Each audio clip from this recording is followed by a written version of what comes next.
រូបពិតសម្លេងពិតជឿជាក់ទៅលើ Go ខ្មែរផងដែរបងប្អូនបាទតោះចូលទៅលេងជាមួយមានទាំងអស់គ្នាក្នុងការប្រកួតនៅរាត្រីនេះបងប្អូនបាទសួស្តីប្រិមត្តទស្សនិកជនជាទីមេត្រីបងប្អូនដែលចង់ទស្សនាការប្រកួតដល់ក្រៅនៃក្របខ័ណ្ឌអ៊ីតាលីសាប់អេវិញម្ដងបងប្អូនបាទក្នុងការប្រកួតនៅរាត្រីនេះបងប្អូនដែលចង់វិនិយោគជាមួយមីនឬក៏ចង់ចូលទៅលេងក្នុងក្រុមបងបាទរបស់មីនកុំភ្លេចចុចទៅ bio TikTok របស់មីនឬក៏ description នៅលើ Facebook page បាទ admin ធ្វើតម្រុយគូបាចែកជូនបងប្អូនលេងកំសាន្តដល់គ្នានៅក្នុងរាត្រីនេះតាបងប្អូនបងប្អូនបាទយប់នេះបាទ admin មានចំនួន4គូមកចែកជូនបងប្អូនលេងកំសាន្តទាំងអស់គ្នាឬក៏តម្រុយគូបាចនៅរាត្រីនេះបាទមានច្រើនគូប៉ុន្តែ admin ដាក់តែ3 4គូទេនៅក្នុងវីដេអូនេះទាំងអស់គ្នាបងប្អូនបាទតោះយប់នេះ admin សូមជ្រើសយកអ៊ីតាលីសាប់អេតែម្ដងគូទី1ដូចជា Odyssey ត្រូវប៉ះគ្នាជាមួយនឹង Como បាទអូយំនេះសិតតែ MM ហើយក្នុងការប្រកួតនៅទី3នេះបាទហើយដូចជា Le Sauce ត្រូវប៉ះគ្នាជាមួយនឹង Atalanta បាទគូទី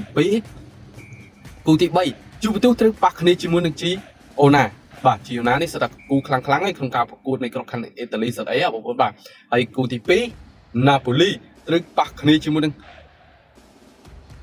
AC Milan ផងដែរក្នុងការប្រកួតដល់ក្រៅនៃក្របខ័ណ្ឌនេះទាំងអស់គ្នាបងប្អូនបាទតោះតម្រុយគូបានៅរាត្រីនេះ admin សូមលើកយកគូទី1ឲ្យលេខទៅខាង Como បាទដឹងតែមានភាគរយឈ្នះច្រើនណាស់បងប្អូនបាទហើយគូនេះបាទមើលទៅ Como រៀងល្អដែរបាទក្នុងការប្រកួតនៅរាត្រីនេះបាទដូចជាគូទី2 Atalanta បាទលេង over ក៏បានវាយទៅខាង Atalanta ក៏បានដែរបងប្អូនបាទហើយគូទី2បាទគូទី2ឲ្យលេង over តែម្ដងបងប្អូនបាទជួបបន្ទុះហើយនឹងជីឡូណានេះបាទសុទ្ធតែគូខ្លាំងហើយដូចជាគូទី2ដូចជា Napoli ប៉ះជាមួយ AC Milan over ទាំងពីរគូតែម្ដងបងប្អូនបាទមើលបញ្ជាក់ម្ដងទៀតបាទគូទី1ឲ្យលេងទៅខាង Como គូទី2ឲ្យលេងទៅខាង Atalanta គូទី3ឲ្យលេង over